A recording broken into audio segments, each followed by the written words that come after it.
ქვის სილამაზე და სიმტკიცე უსოვარი დროიდან სამყაროს განუმეორებელ ესთეტიკას ქმნიდა. საუკუნეების წინ აგებული და ბრწყინვალედ შენახული დიდებული არქიტექტურული ნიმუშები, ციხესიმაგრეები და ტაძრები დღესაც დგას იგივე მომხიბლელობით და ისევ ჩვენი აღტაცების საგანია. ძალიან ცოტა თუ ფიქრობს ამ აღფრთოვანების დროს, როგორი შრომა იყო და არის საჭირო ქვას მოპოვებიდან შენობაში ჩატოვებამდე, რომ მისი სიდიადე არ დაეკარგა. ოსტატებს მაქსიმალურად უნდა დაეცვათ მისი ბუნებრივი მთლიანობა. დაზიანების ან საერთო სიმტკიცის ხარვეზის დაფარვა კი თითქმის შეუძლებელია ნებისმიერი მომდევნო დამუშავებით. ასეთი შეცდომა ვეღარ სწორდება. ჭოგნერში თეთრი ეკლარის საბადოზე მოპოვებული უზარმაზარი ლოდი დამუშავების რთულ პროცესს გაივლის, ვიდრე ის ნაგებობის მოპირკეთებისთვის გამოსადეგი გახდება. საბოლოოდ შენობა ამაღლებული, საზეიმო იერს იძენს. მანამდე კი შედარებით მცირე დეტალებად დაჭრის შემდეგ ქვის ზუსტ ზომებში მოყვანა იწყება. პროცესი დიდ რუდუნებას მოითხოვს. საკვირველია წინაპრების ძალისხმევა და ოსტატობა, რომლებიც თანამედროვე ტექნოლოგიების გარეშე ახერხებდნენ იდეალური სიზუსტის მიღწევას. ალბათ დიდი რწმენა და საქმის ერთგულება აშენებინებდათ ძველად ქართველებს ულამაზეს ტაძრებს, რომლებმაც საუკუნეებს გაუძლეს. ქვას ტაძრისთვის განსაკუთრებული მნიშვნელობა აქვს. ქვარწმენის სიმტკიცეს იესოს ასახიერებს.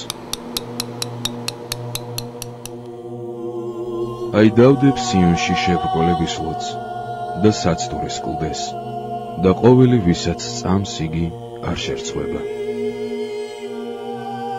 ეკლარის ფილები აბაშის ღვთისმშობლის შობის საკათედრო ტაძრის მოპირკეთებისთვის დამზადდა. დამუშავებული ქვის ტრანსპორტირებაც მაქსიმალურ სიფრთხილეს მოითხოვს. 1 საათის გზა იმერეთიდან სამეგრელომდე არ უნდა შეამციროს საუფლო სახლის საუკუნოვანი სიცოცხლის ხანგრძლივობა.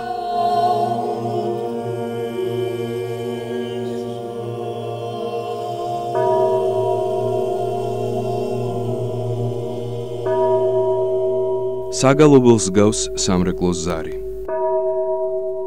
ის არამხოლოდ მოუხმობს მრევლს ეკლესიაში, ის მელოდიაა, რომელიც შთააგონებს ტაძრის არემარეს და ლოცვას შეახსენებს მათ, ვინც მხოლოდ ყოველდღიურობის ნაწილია.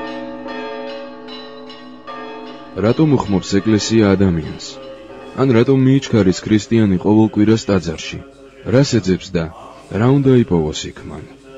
ბოლო დროს ტაძარში მომლოცველთა რაოდენობის ზრდამ მეტი ინტერესი გააღვივა თავად ამ ნაგებობის მიმართ, რომელსაც ქართველები საუფლო სახლს უწოდებენ.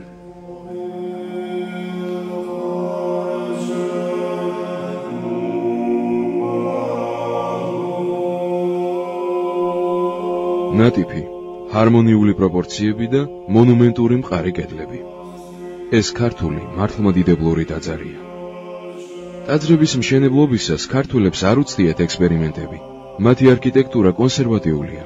საქართველოში ვერ მოიკიდა ფეხი გოტიკამ და ბაროკომ. ტაძრები მართლმადიდებლობის სიმბოლოების შესაბამისად იგება. აქ თითოეული ელემენტი კონკრეტული ინფორმაციის მატარებელია.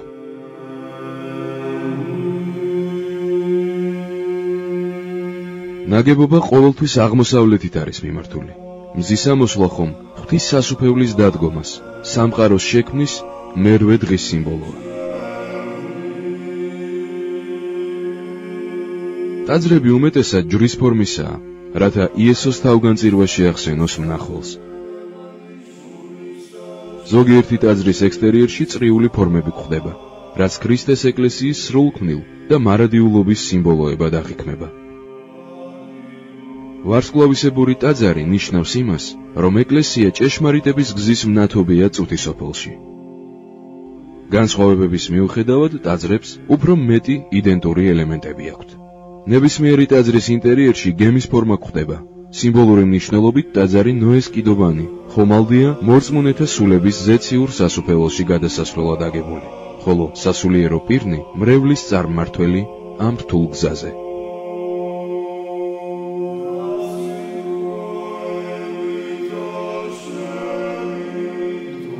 ხომალდის ფორმა განსაკუთრებით თვალსაჩინოა ლაკონურ და სადა ბაზილიკური ტაძრის როგორც ექსტერიერში, ასევე ინტერიერით.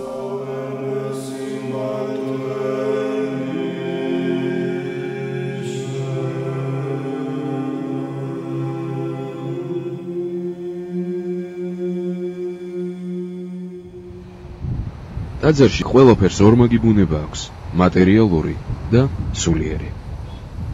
მატერიალურს, რასაკვირველია, უშუალოდ აღვიქვამთ, ხოლო სულიერი სიმბოლოების სახით მოგვეწოდება.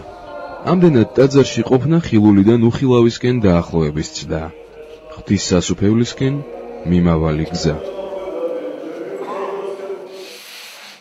80 წლის ჯულიეტა ბაბუხადია ცხოვრების ნახევარს სეფისკვერის დამზადებაში ატარებს.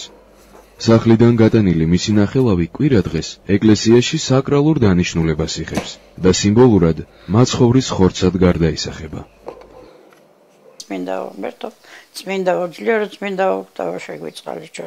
მანამდე კი სკრუპულოზური სიზუსტით სეფისკვერის დამზადების წესი უნდა იყოს დაცული. თავდაპირველად 5 დიდი სეფისკვერი წყვება.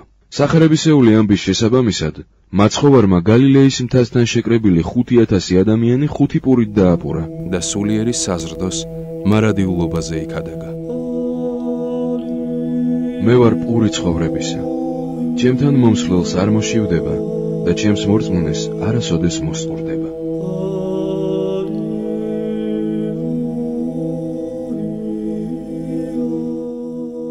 სეფისკვერი მრგვალი, ორი ერთმანეთზე დადებული პატარა პურია, რომლებიც ცალ-ცალკე მზადდება და შემდეგ ერთდება. ორი ნაწილი ქრისტეს ორბუნებოვნების სიმბოლოა, ღვთაებრივის და ადამიანურის. ორად გაყოფილი სეფისკვერი ასევე ადამიანის ორი საწყისის სიმბოლოა, ხორციელის და სულიერის. ცალ-ცალკე დამზადებული სეფისკვერის ორი ნაწილის შეერთება სულის და ხორცის ერთობას განასახიერებს. რეალურად ცხოვრებაში ამას დიდი შრომა და სიყვარული სჭირდება. მართლმადიდებელმა ქრისტიანმა იცის, რომ უფალთან ამგვარ მოგრძალებულ ურთიერთობაშია გულის ნამდვილი სიხარულის საიდუმლო. თანამედროვე საქართველოში, როგორც წესი, სეფისკვერი ეკლესიებთან არსებულ სპეციალურ საწყობებში მზადდება, მაგრამ ქალბატონი ჯულიეტას დამზადებულ სეფისკვერზე უარს არავინ ამბობს, რადგან მისი ხელით და გულით დამზადებულ სეფისკვერში ნაკურთხ წყალს, ხორბლის ფქვილს, საფუარს და მარილს დიდი დოზით სიყვარული აქვს გარეული. კვირას ღვთისმსახურების დაწყებისას სეფისკვერი სამკვეთლოში სამსხვერპლო მაგიდაზე მოთავსდება ღვინოსთან ერთად. იწყება საკვირაო წირვის პირველი ნაწილი, კვეთა, რომლის მთავარი არსია საუფლო ძღვენის, პურისა და ღვინის მომზადება ზიარების აღსასრულებლად. კვეთა იესო ქრისტეს ცხოვრების სიმბოლური ასახვაა. ის დახურულ კარს მიღმა აღესრულება, რასაც მომლოცველები ვერ ხედავენ, რადგან უფლის ცხოვრება შობიდან ნათლისღებამდე მხოლოდ ანგელოზებს და გამორჩეულ ადამიანებს განეცხადა. სამკვეთლო საკურთხევლის ნაწილია და ის ტაძრის ინტერიერში აღმოსავლეთით არის განთავსებული. აქ საეკლესიო საიდუმლოებები სრულდება. ამ დროს თვით უფალისუფევს ლიტურგიისას საკურთხეველში. საფრთხო ლიტურგია, ანუ წირვა, ყველაზე მნიშვნელოვანი ღვთისმსახურებაა, რომლის დროს ზიარების საიდუმლოება სრულდება. მთელი მორწმუნე ერისათვის მსხვერპლი პური და ღვინო, ხორცი და სისხლი შეიწირება. დიაკვანი საკურთხევლიდან მრევლთან გამოდის და უფალს კურთხევას ევედრება, რაც საკვირაო წირვის მეორე ნაწილის, კათაკმეველთა ლიტურგიის დაწყებას ნიშნავს. მისი მიზანია მორწმუნეთა ღირსეული მომზადება ზიარებისთვის. ლიტურგია სამ ნაწილად იყოფა. მესამე ნაწილს მართალთა ლიტურგია ეწოდება. ამ დროს უწმინდესი და მთავარი აქტი, პურის და ღვინის, ქრისტეს ჭეშმარიტ ხორცად და სისხლად გარდასახვა ხდება. წირვის საიდუმლო სიდიადე ზიარების ადგილის ამაღლებას ითხოვს, რადგან საკურთხეველი ტაძრის უმთავრესი ნაწილია. ის ღვთის სასუფეველს გამოსახავს. აქვეა ტაძრის ყველაზე წმინდა ადგილი, ტრაპეზი. მასზე წმინდა ზიარების საიდუმლო აღესრულება.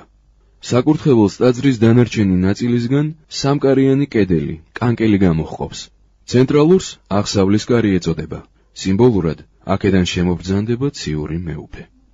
აღსავლის კარის პირდაპირ ამბიონია. თუ საკურთხეველში პურისა და ღვინის, ქრისტეს ხორცად და სისხლად გარდასახვის საიდუმლო სრულდება, ამბიონზე ამ სიწმინდეებით მორწმუნეთა ზიარება ხდება. მღვდლები და დიაკვნები, მსგავსად ანგელოზის, რომელმაც მაცხოვრის აღდგომა ახარა ქვეყანას, ამბიონიდან ღვთის სახარებას ქადაგებენ. ამბიონი უფლის საფლავიდან გადაგორებულ ლოდს ნიშნავს. საკურთხევლის მარჯვნივ სადიაკვნე მდებარეობს. სიმბოლურად სადიაკვნე ზეციური საუნჯეა, საიდანაც მორწმუნეთა ხსნისათვის ღვთის წყალობა გადმოდის. სადიაკვნეში საეკლესიო შესამოსელისა და ჭურჭლის საცავია მოწყობილი. აქ ღვთისმსახურებისთვის საჭირო ყველა ნივთი ინახება. საკურთხეველს მთელ სიგრძეზე გასდევს ამაღლებული ადგილი, სოლეა და საოცარი აზრის მატარებელია. საკურთხეველი კი არ მთავრდება ზღუდით, კანკელით. ის მისი ძირიდან გამოდის ხალხისკენ და ყველას აუწყებს, რომ ტაძარში მყოფი ერისათვის სრულდება ყოველივე ის, რაც საკურთხეველში აღესრულება.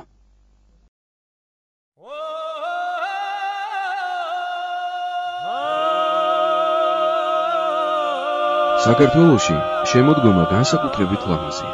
საუკუნეების განმავლობაში ქართველმა კაცმა ყოფის თავისებური წესი და ტრადიციები დანერგა და შეინარჩუნა. ვასთან ურთიერთობა ამ ტრადიციის განუყოფელი ნაწილია. სოფლად თავმოყარე გლეხი ცდილობს კარგად მოვლილი ვენახით შეხვდეს შემოდგომას, რათა მოკრეფილი ყურძნიდან საუკეთესო ღვინო დააყენოს. ქალაქში მაცხოვრებელი ყურძენს ყიდულობს და ღვინოს სახლში წურავს. ქართული სუფრის ხარისხს მეტწილად ღვინო განსაზღვრავს, ხოლო თამადის მიერ მწყობრად წარმოთქმული სადღეგრძელოები პირველი ქრისტიანების ლოცვას მოგაგონებთ. ქრისტიანობის პირველ ხანებში ევქარისტია, პურისა და ღვინის ხორცად და სისხლად გარდაქცევა, ქრისტეს საიდუმლო სერობის მსგავსად საღამოს ტრაპეზზე სრულდებოდა, რომელსაც აღაპები, სიყვარულის საღამოები ეწოდებოდა. ეს თანამედროვე საღვთო ლიტურგიის პირველ სახეა. და იგინივით არ ჭამდეს, მოიღო იესო პური და აკურთხა და განტეხა და მისცა მოწაფეთა თვისთა და ხრქვა, მიიღეთ, ჭამეთ რამე თუ ესე არის ხორცი ჩემი. და მოიღო სასუმელი, ხმადლობდა და მისცა მათ და ხრქვა, სუთ ამისგან ყოველთა, რამე თუ ესე არის სისხლი ჩემი, ახლისა აღთქმისაი, რომელ მრავალთათვის დაითხოვის მისატევებელად ცოდვათა. ხოლო გეტყვით თქვენ, არ ღარავ სვა ამიერიდან, ამის ნაყოფისაგანი ვენახისაი, მიმუნ დღემდე, რაჟამს სვა ეგე თქვენთანა, ახალი სასუფეველსა, მამისა ჩემისასა.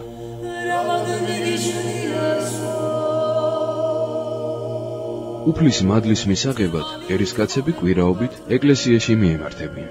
ისინი ტაძრის შუაში მომლოცველთა დარბაზში თავსდებიან და ლიტურგიისთვის ემზადებიან. შუა ნაწილი, ნავი, მიწიერ სამყაროს ასახიერებს, სადაც ქრისტეს ეკლესიაა. ეს მიწიური სამყაროა, მაგრამ უკვე გამართლებული. სწორედ ეს არის ახალი ცა და ახალი მიწა. ზეაღმართული ფორმები და გუმბათი ზეციურ სამყაროს გამოხატავს და ადამიანთა სულიერ მისწრაფებას ამ ზეციურისკენ. გუმბათს ბურჯები ამაგრებს. მათზეა დამოკიდებული ტაძრის მთლიანი კონსტრუქციის სიმყარე. ეკლესიის ჭეშმარიტი ბურჯები ისინი არიან, ვინც გაავრცელა განამტკიცა სიტყვით და გმირობით ქრისტეს რწმენა, მოციქულები, მოწამეები და ეპისკოპოსები.